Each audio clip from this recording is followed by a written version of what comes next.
అక్కడ అధికార TDP politics లెక్కలు కొత్త రక్తానికి అలవాటు పడిపోయాయన్నది అక్కడి వారు చెప్పుకునే మాట. నిన్నటికి నిన్న సంచలనం రేపిన ఒక సంఘటన సదరు అధికార పార్టీకి గుదిబండగా మారింది. కళ్ళు పోగొట్టుకున్న ఒక నిరుపేద పాపల్లో తలా పిడికడు పంచుకున్నారు కొందరు చేతివాటం కలిగిన పసుపు తమ్ముళ్ళు. అభివృద్ధి పనులు కమిషన్లు మొదలు ప్రాణభిక్ష పెట్టే సీఎం రిలీఫ్ ఫండ్ దాకా దొరికినంతగా దోచేసుకోవడానికి సిద్ధమయ్యారు. దొరికితే దొంగ, దొరక్కపోతే దొర అన్న చందంగా మారిన క్రమం అక్కడ. ఓ తప్పు జరిగిపోయిన సమయాన సర్దుబాట్లు, దిద్దుబాటు చర్యలు ఎన్నో జరిగిపోయాయి. ఇవన్నీ వింటుంటే ఇవే వండర్ పాలిటిక్స్ బాబోయ్ అంటూ ఆశ్చర్యపోవడం ఖాయం. టీ కప్పులోనే కాదు, పేపర్ గ్లాసులో సైతం తుఫాను సృష్టించగలిగే ఆ అమేజింగ్ ప్రాంతం ఎక్కడ? మీ బిగ్ క్వశ్చన్కు ఆన్సర్ దొరకాలంటే లెట్స్ వాచ్.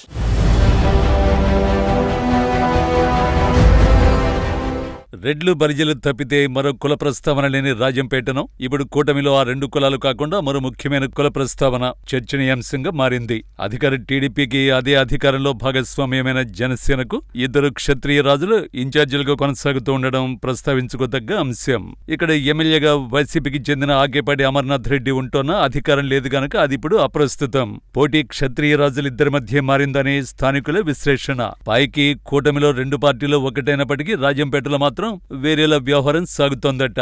టీడీపీ ఇన్ఛార్జిగా చామర్తి జగన్మోహన్ రాజు ఉండగా జనసేన నుంచి యలటూరు శ్రీనివాసరాజు అనబడే ఇన్ఛార్జి సదరు టీడీపీ నేతను వెంటాడుతున్నారట. ఇదంతా నాణ్యానికి ఒకవైపు మాత్రమే ఉండగా మరో కోణంలో తెరచాటు రాజకీయాలు ఎన్నో జరిగిపోతున్నాయట రాజంపేట ప్రాంతంలో.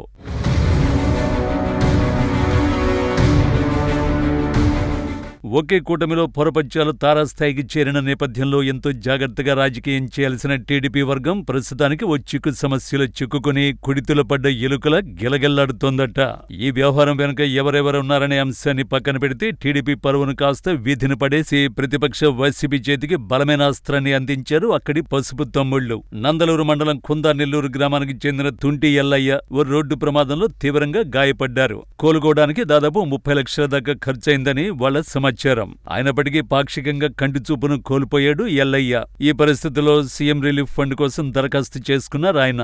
రాష్ట్ర ప్రభుత్వం సదరు బాధితుడైన ఎల్లయ్యకు 14 లక్షల రూపాయలు మంజూరు చేసింది. ఇక్కడే అసలు కథ ఆరంభమైంది. సీఎం రిలీఫ్ ఫండ్ వచ్చిందంటూ కొందరు టీడీపీ నేతలు ఎల్లయ్యకు సమాచారం ఇచ్చి నేరుగా స్థానిక స్టేట్ బ్యాంకు తీసుకువెళ్లారు. అక్కడ తతంగమంతా నడిపి ఆయన అకౌంట్లోకి 14 లక్షలు జమ చేశారు. ఆ తర్వాత కొన్ని గంటల్లోనే 8 లక్షలు మాయమై ఓ టీడీపీ నేత అకౌంట్కు చేరిపోయాయి. 6 లక్షలు మాత్రమే బాధితునికి మిగిలిపోయాయి. రోడ్డు ప్రమాదంలో లక్షల డబ్బు పోయి కంటి చూపు మందగించి ఆరోగ్యం పాడై ఇంటికే పరిమితమైపోయిన ఎల్లయ్యకు ఈ పరిణామం మరింత ఆవేదనకు లోను చేసింది.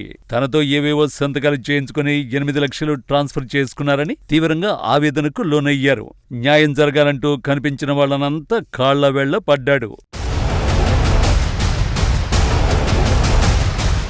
ఆ మరుసటి రోజే బాధితుడైన ఎల్లయ్య చికిత్స కోసం లక్షల అప్పు తీసుకున్నట్లు బాండ్లు ప్రత్యక్షమయ్యాయి. ఆ డబ్బును తమ బంధువులే తీసుకుని ఖర్చు చేశారంటూ ఎల్లయ్య స్టేట్మెంట్ కూడా ఇచ్చేశాడు. సమస్య అంతటితో సర్దుమణిగిందన్న కొంతసేపటికి సదరు అప్పు తీసుకున్నట్టుగా చెప్పబడ్డ ఎల్లయ్య బావమరిది శశికుమార్ మరో వాంగ్మూలంతో వీడియో రూపంలో ప్రత్యక్షమయ్యారు. ఆ బాండులో ఉన్న సంతకం తనది కాదని, తన సంతకం ఇంగ్లీష్లో ఉంటుంది కానీ విచిత్రంగా తెలుగులో ఉండడమేంటంటూ ప్రశ్నిస్తూ లోకం ముందుకు వచ్చారు. అసలు తాము ఎవరి దగ్గర రూపాయి అప్పు తీసుకోలేదని, అసలు అప్పిచ్చిన వ్యక్తుల మొహాలే తమకు తెలియదంటూ మరో వాదనను తెరపైకి తెచ్చారు. ఇలా 2 రోజుల్లోనే సీఎం రిలీఫ్ ఫండ్ డ్రామా శరవేగంగా 100 రోజుల సినిమా రీల్ మాదిరి తెగ ట్రెండింగ్ లోకి వచ్చేసింది.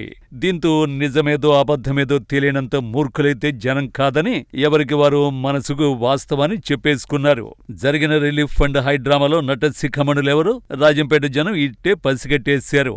ఈ క్రమంలో టీడీపీ అధిష్టానానికి చేరాల్సిన సమాచారమంతా చేర్చేశారు అస్మదీయులు. తస్మదీయులంతా ఈ క్రమంలో టీడీపీ తమ్ముళ్ల నిజానిజాల అంశాలను లెక్కలేసుకుంటూ కుప్పలు పేర్చుకుంటున్నారట ప్రత్యర్థి వర్గాలు. అదను చూసి అస్త్రాలు సంధించడానికి సిద్ధమవుతున్నారట మరికొందరు.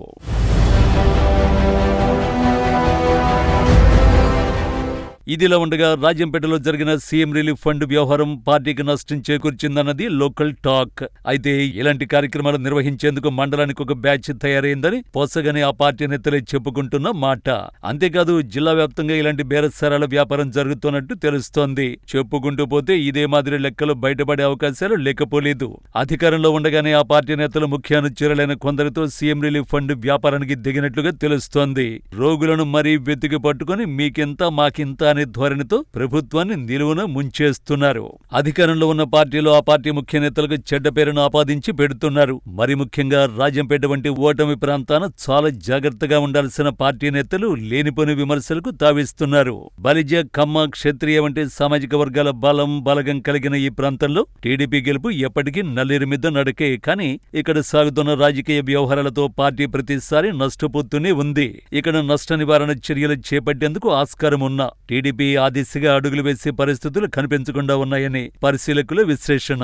2 దఫాలుగా ఇక్కడికి వలస నేతల్ని రప్పించి ఇన్ఛార్జీలుగా నియమించడం, చివరాఖరికి 2024 ఎన్నికల్లో సైతం రాయచోటు నుంచి అప్పటికప్పుడు దిగుమతి చేసిన నేతను పోటీలో దించడం వంటి విధానాలతో ఓటమి బారిన పడక తప్పలేదు టీడీపీ. దీనికి స్పష్టమైన కారణం లోకల్ నాన్ లోకల్ అనే నినాదం గట్టిగా బలపడటమే.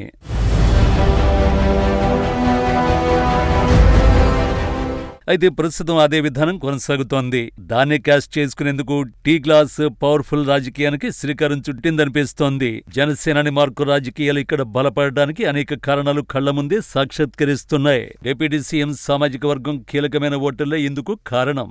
ఒకప్పుడు ఉనికి పోరాటానికి పరిమితమైన పార్టీ ఇప్పుడు వైసీపీలో కాదు, అధికార టీడీపీతోనే పోటీ పడుతుందనే వాదన వినవస్తోంది. గాజు గ్లాస్ కు ఏకంగా 2 బలమైన నేతలు పోరాట పటిమను చూపిస్తున్నారు. మరి ముఖ్యంగా వజ్రాన్ని వజ్రంతోనే యాలన్న సామెతగా టీడీపీ ఇన్ఛార్జి చమర్తి రాజుకు దీటుగా అదే సామాజిక వర్గానికి చెందిన జనసేన బాధ్యుడు ఎలటూరు శ్రీనివాసరాజు తనదైన మార్కు రాజకీయ చతురతను ప్రదర్శిస్తున్నారట. సొంతంగా గెజిటెడ్ స్థాయి ఉద్యోగంతో బ్యూరోక్రాట్స్ తో నేరుగా సంబంధాలు కలిగిన శ్రీనిరాజు రాజకీయాల వైపు దృష్టి పెట్టారు.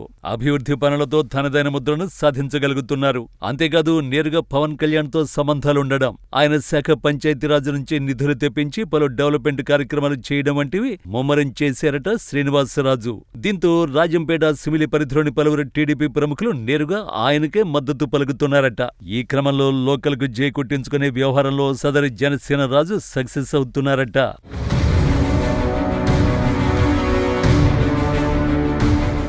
ఇలా రాజంపేటలో టీడీపీ అనేక చిక్కు సమస్యలతో ఆపసోపాలు పడుతుండగా జనసేన మాత్రం దూసుకుపోతోంది.